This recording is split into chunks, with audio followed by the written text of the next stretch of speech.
میرا نام کلیم حیدر ہے۔ میں فوج میں میجر تھا۔ میرے والد صاحب نے میری ماں کو مار مار کر ان کے کندھے کی ہڈی توڑ دی تھی۔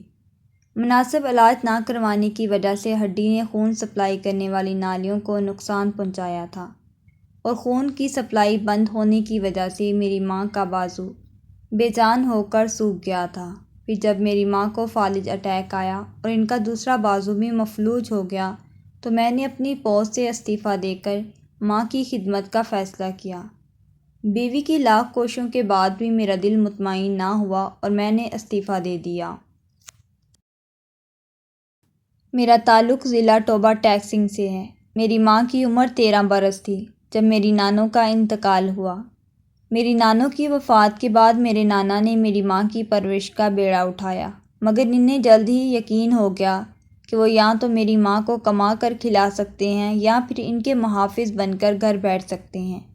لہٰذا جب میری ماں 16 برس کی عمر کو پہنچی تو میری ماں کا نکاح میرے نانا نے اپنے بھتیجے میری ماں کے چچا زاد سے یہ سوچتے کر دیا کہ گھر کا دیکھا بالا لڑکا ہے، میری بیٹی کو اچھی طرح سمجھتا ہے، میرا بھتیجا بھی ہے، اس لیے خوش رکھے گا۔ مگر یہ بات میرے نانا کی خام خیالی ثابت ہوئی۔ میرے نانا میری ماں کی شادی کے بعد 1.5 برس زندہ رہے۔ ان 1.5 برسوں میں میری ماں 3 بار روٹ کر اپنے باپ کی دہلیز پر آئی۔ ہر بار میرے نانا نے اپنے بھائی میرے دادا کی منت سماجت کر کے میری ماں کو واپس بھجوا دیا۔ 1.5 برس بعد میرے نانا کا انتقال ہوا تو میری ماں بالکل لاوارث ہو گئی۔ میرے ددیال والوں کو کھلی چھٹی مل گئی۔ اب میرے والد محترم کے ساتھ میری دادو اور دونوں پھوپھیاں بھی میری ماں کو پیٹنے کا کوئی موقع ہاتھ سے نہ جانے دیتی۔ یہاں تک کہ ایک بار میرے والد صاحب جمعے کی نماز کے لیے جانا تھا اور میری ماں طبیعت خرابی کی وجہ سے ان کے کپڑے استری کر کے نہ رکھ پائی تو اس بات پر انہوں نے میری ماں کو کپڑے دھونے والے ڈنڈے سے مار مار کر ان کے کندھے کی ہڈی توڑ دی۔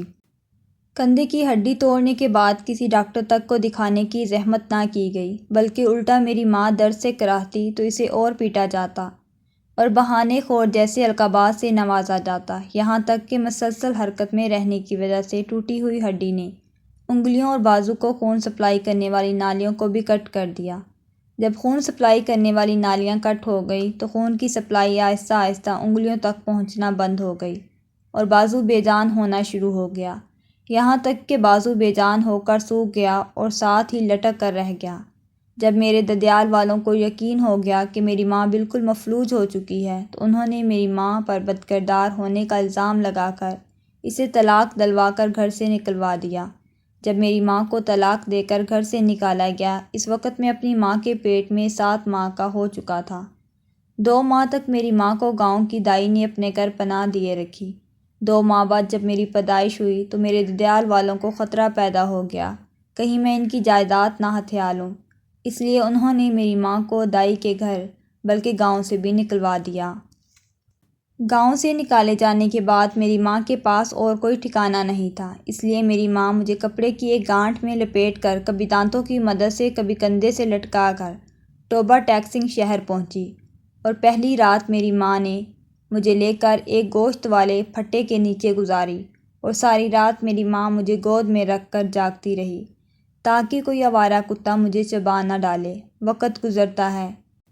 پہلے پہل میری ماں فروٹ والی ریڑھیوں کے آس پاس پڑا گندا فروٹ اٹھا کر اپنا پیٹ بھرتی، پھر اللہ تعالیٰ کے بنائے نظام کے ذریعے اس خوراک کو دودھ میں بدل کر میرے لیے خوراک کا بندوبست کرتی اور میرا پیٹ بھرتی۔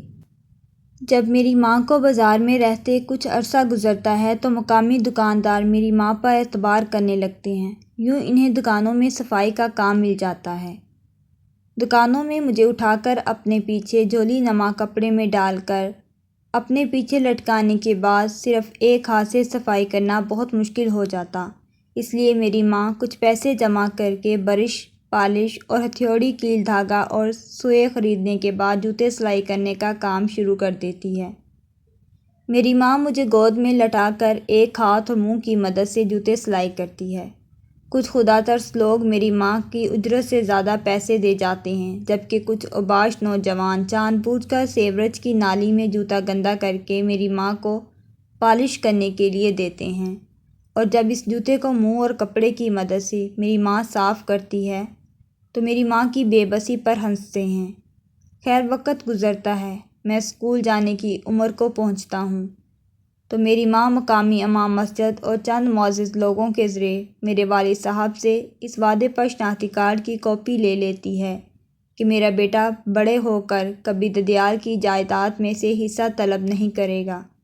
شناختی کارڈ کی کاپی مل جانے پر میری ماں مجھے اسکول داخل کرواتی ہے۔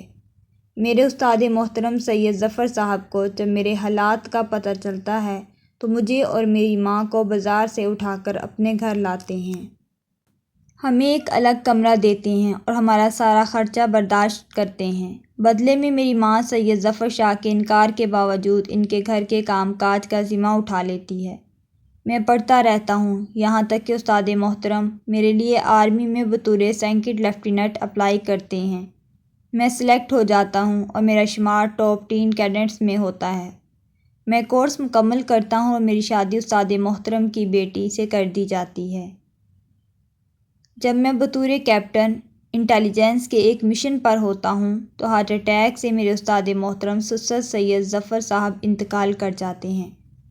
میں ان کے جنازے میں شامل نہیں ہو سکتا اور مشن مکمل کرنے کے بعد میں پورا ہفتہ پورا دن ان کی قبر پر بیٹھ کر ان کے جنازے کو کندھا نہ دے سکنے کی معذرت کرتا رہتا ہوں۔ جب دل کا غم ہلکا ہوتا ہے تو واپس ڈیوٹی جوائن کرتا ہوں۔ میں اپنے پورے بیچ میں واحد اور منفرد آفیسر تھا جو پہلے خود جاسوس بن کر دشمن کا سراغ لگاتا، پھر اپنی ٹیم تیار کر کے دشمن کا قلعہ کما کرتا۔ میں بلوچستان میں ایک مشن پر تھا جب مجھے پتہ چلا کہ میری ماں کو فالج کا اٹیک آیا ہے۔ میں نے اپنے سینئرز، بیچ میٹس، یہاں تک کہ اپنی شریک حیات کے روکنے کے باوجود فوج سے استعفیٰ دیا اور اپنی ماں کی خدمت میں مصروف ہو گیا۔ مجھے یاد ہے کرنل لطیف اور بریگیڈیئر امتیاز نے مجھے کہا تھا، اس فیصلے کے بعد تم پچھتاؤ گے۔ میری بیگم نے مجھے قسم دی تھی کہ وہ میری ماں کی خدمت میں کوئی کسر نہیں چھوڑے گی۔ میں اپنے عہدے پر قائم رہوں، مگر میرا دل نہیں مانا۔ میرے دل میں کہیں نہ کہیں خلش رہتی تھی کہ میری ماں جو کچھ مجھ سے کہہ سکتی ہے وہ میری بیوی سے نہیں کہہ سکتی، لہٰذا میں نے استعفیٰ دے دیا اور خود اپنی ماں کی خدمت کرنے لگا۔ میری ماں جب تک زندہ رہی میں نے شاید ہی کوئی رات گھر سے باہر گزاری ہو، نہیں تو میں 24 میں سے 18 گھنٹے ماں کے ساتھ گزارتا تھا۔ میں نے چھوٹا سا گاڑیوں کا شو روم بنایا تھا جس پر ملازم بیٹھتا تھا۔ میں سارا دن ماں کے ساتھ گزارتا تھا۔ اللہ تعالیٰ نے مجھے ماں کی خدمت کے صدقے میں اتنی برکت دی کہ میرے پاس آج بیرون ملک ناروے میں 7 شو روم ہیں۔ آج پاکستان میں میری اپنی انڈسٹری ہے۔ آج میری ماں فوت ہو چکی ہے، میرے بچے جوان ہو چکے ہیں۔ میری بیٹی امریکہ میں زیر تعلیم ہے۔ دونوں بیٹوں نے تعلیم مکمل کرنے کے بعد ناروے میں بزنس سنبھال رکھا ہے۔ میری اولاد منتظر رہتی ہے کہ کب ان کے والدین کوئی حکم دیں اور وہ بجا لائیں۔ کچھ عرصہ قبل میں اپنی بیوی کے ہمراہ امریکہ میں اپنی بیٹی کو ملنے گیا تو بیٹی کے کہنے پر ہم اولڈ ہوم چلے گئے۔ وہاں پر مقیم ایک پاکستانی جسے شکل دیکھتے ہی میں نے پہچان لیا تھا کہ وہ بریگیڈیئر امتیاز ہے کو دیکھ کر میں حیران رہ گیا۔ پاکستان میں ان کا رعب دبدبہ، اس کی شان و شوکت، سب کچھ امریکہ میں ختم ہو چکا تھا۔ وہ بالکل ہڈیوں کا ڈھانچہ تھا۔ میرے لاکھ یاد دلانے پر بھی وہ مجھے نہیں پہچان پایا تھا۔ انتظامیہ سے پوچھنے پر پتہ چلا کہ اس کا بیٹا اسے یہاں چھوڑ گیا تھا اور اس کی موت پر مسلمانوں کے قبرستان میں دفن کرنے کی نصیحت کر گیا تھا۔ اولڈ ہوم سے واپسی پر میں تھک کر اپنی رہائش پر پہنچا تو میری بیٹی اور بیوی نے مجھے دبانا اور میرا مساج کرنا شروع کر دیا۔